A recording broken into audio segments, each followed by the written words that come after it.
Fiji has extended its state of natural disaster for a further 30 days as recovery efforts continue after Tropical Cyclone Winston struck a month ago.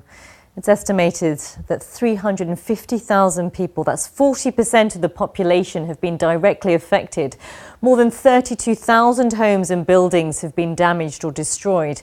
And the Red Cross says 250,000 people still don't have access to safe water and sanitation. Cyclone Winston swept through the Fijian archipelago, and among the most damaged areas were the remote islands of Koro and Makongai, which suffered a direct hit from the most intense storm ever recorded, making landfall in the southern hemisphere. Well, for more on this, I was joined a short time ago from California by Jo Sorrentino, who has been delivering emergency aid on behalf of ShelterBox. We've been focusing our efforts in the Loma Viti group, so that is right in the wake of the disaster. And as you said, we've been really focusing on a lot of small islands. Koro had about just over 3,500 people on it, Makongai 78, and a few other islands in the area.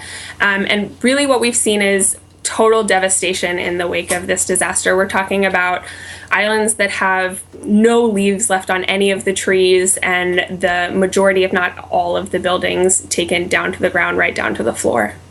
What do you think will happen, Jo, now that the fact that the authorities there have decided to extend the state of a natural disaster? What kind of impact does that have on relief efforts?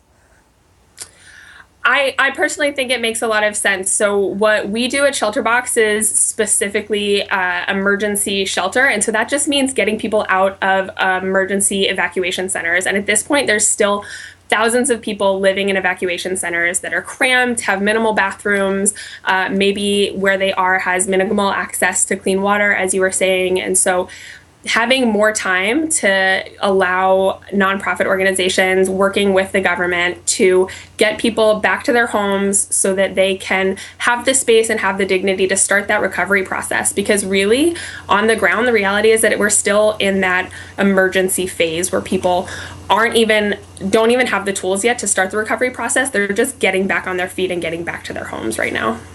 How have they told you about how they're feeling? So the people of Fiji are incredibly resilient. You know, the very first village that we got to is an island called Makongai. 78 people live there.